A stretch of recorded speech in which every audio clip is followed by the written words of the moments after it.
we just finished talking about the concept of what is proof of stake. Let's now take the proof of stake and contrast that with proof of work. The really different methodologies of trying to sit down and determine when you create a block to add to the blockchain. So, for instance, they both have consensus mechanisms. They both synchronize data, they validate information, and they process transactions. That is common to both of them.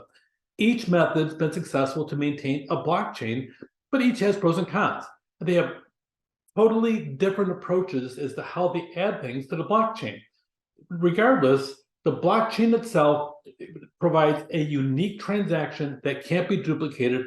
It is locked up, and you can't really get at that transaction unless you destroy the blocks above it or below it, and really you can't get below it because you have to go through it. So the reality is the transaction is a unique component of a blockchain that really is undoable. That's the whole critical part of the aspect of cryptocurrencies about. So point of proof of stake, there's validators, they check transactions, they verify activity, they vote on outcomes and maintain records. They put the records on the blockchain with this distributed ledger. So a validator needs to buy into the aspect to be a validator with their own coins. Proof of work, block creators are miners and they solve for the hash, that part of the actual equation, a cryptographic number to verify the transactions. In return for solving that hash or that mathematical problem, they're rewarded with a coin. Typically on Bitcoin, it's right now 6.25. In 2024, that's going to drop to 3.25. So you'll see that at 3.15. So you'll see that change as we go through because of that whole aspect of halving. But anyways, for proof of work, miners must invest in equipment. They don't invest in the validation. They invest in equipment and incur energy charges, sometimes massive energy charges, to power the machines to solve the computations. Literally reviving old electric facilities to actually generate power just for their computers. So the equipment and energy costs under proof of work mechanisms are expensive, and it really limits the access to mining. You and I probably could not go out there and mine for Bitcoin because you're competing not with your little laptop in your office. You might buy two, except you're competing against thousands, sometimes tens of thousands of computers, all competing to solve that mathematical problem. It almost has come out of the aspect of some home person just hacking away in their computer trying to solve the problem. It's a matter of, over here, you've got these massive things, and you'll have thousands of computers all lined up on one side of a bank and another 1,000 here and another 1,000 here, sucking up enough power to power multiple cities and a couple countries in the process as well. Proof of stake blockchains, they reduce all that power issue, and really it lowers the network congestion and removes the reward-based incentive that proof of work blockchains have. You remove an awful lot of the difficulty in actually creating Bitcoin because it's a simple validation process. Here's a side-by-side comparison. Proof of stake, block creators are called validators. Proof of work, they're called miners. Different titles, totally different functions. A validator is, okay, you did that. A miner, I got to get this solved. And it's highly competitive. Proof of stake, participants must own coins or tokens to be a validator. Proof of work, participants must buy equipment, thousands of dollars worth of energy to become a miner. Proof of stake, energy efficient, almost no serious energy really expended in the process. Proof of work, massive amounts of energy used. Proof of stake, validators receive transaction fees as rewards. Proof of work, robust security due to expensive upfront requirement. By the way, there's an awful lot of money involved and an awful lot of hardware involved, and miners receive block rewards. So there's a big compare contrast, and you'll see when you pay attention, when you're in the market looking on cryptocurrency, pay attention to where it comes from, because that's going to have a big impact, probably long-term, as to how we go about looking at cryptocurrency. Proof of stake reduces network congestion and environmental concerns that you see at proof of work. And proof of work is highly competitive, and people look for ways to gain advantage.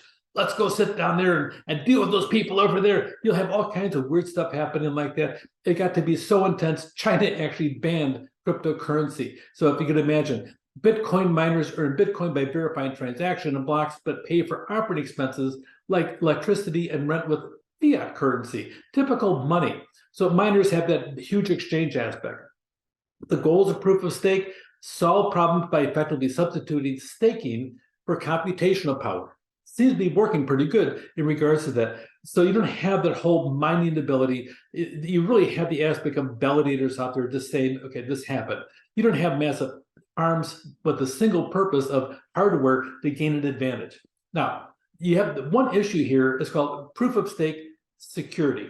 You have security on both of them. Proof of work, there's a thing called the 51% attack. That would be when an entity controls more than half of all the miners. So in other words, if you took over multiple mining operations and you controlled more than 50% of it, you can sit down there and alter the blockchain because you own a majority of it. Now, there's so many thousands of computers working on it, the chance of that happening is really slim. Really, proof of stake is a different aspect of it. You could have a concern like that, but you have to be able to own 51% of the staked cryptocurrency. Now, if that were the case, you would have to have millions, probably sometimes billions of dollars to actually buy out a constant stream of different aspects as the coins being manufactured. But you have that 51% issue. Let's say, for instance, under Ethereum, if the 51% occurred, the honest validators could vote to disregard the Ultra blockchain and just burn the offenders that stake their Ethereum and just take away their Ethereum. That's what it's about. So is there a possibility? There's a possibility for everything. It just depends how much risk you want to take. So unless you want to live underneath an umbrella, you'll always have different aspects of it. So really, the proof of a stake for security, the 51%, is an issue. It's probably more dangerous for the mining aspect of it, especially with the smaller cryptocurrencies. But also on proof of stake, you have to really have a massive amount of ownership to actually control the different opinions out there for validation. So there's a whole series of other security features not advertised on proof of stake. And to some extent, if you dive into the code for the different cryptocurrencies, you'll have different variations as to how that security is out there to make certain it runs effectively, because the people that initiate it, they're busy making money off of it as well. They don't want to have their vested interests. So the coders themselves are in it to make a profit, as well as the people that are on the chain out there as well. So probably one of the biggest questions you may have about the aspect of Bitcoin is proof of work. It is the giant monster on the block. Over 40% of all market value of the entire cryptocurrency is Bitcoin. So Ethereum changed from proof of work to proof of stake. It was a big undertaking. It had some controversy, but no matter what, any change will have controversy. But really now Ethereum, which is number 2 in the market, is now proof of stake. You have that whole mining issue out of the picture for Ethereum. Bitcoin, it really is proof of work. Will it ever convert to proof of stake? I guess the question I have is why? It's winning right now. It's got by far the biggest market share of the whole thing. It's possible they might change proof of stake at some point. If you recall some of the numbers from previous lectures, you're going to see Bitcoin out there. It's planned to survive all the way through the end of this century into the next one before the halving even stops. So you'll see Bitcoin, the plan is to survive all the way past 2100. So we'll see what happens. It'll take years to implement successfully, and the community have to agree to the change. In all probability, it probably will not change to proof of stake, but who knows what the future holds. A lot of the things I adapted from here really come from that fabulous resource called Investopedia. This is by Jake Frankenfield. So I adapted this for our purposes over here. In closing, proof of stake versus proof of work. Proof of stake, it's a good alternative to proof of work. Proof of stake allows transactions on staked coins. Proof of work requires miners to solve cryptographic puzzles. Proof of stake, validators stake tokens to earn transaction fees, and it's also seen as less risky for an attack on the network. Overall, proof of stake, wave of the future? Probably, but still, I don't see proof of work going away anytime soon, although who knows what the future will hold. Take care.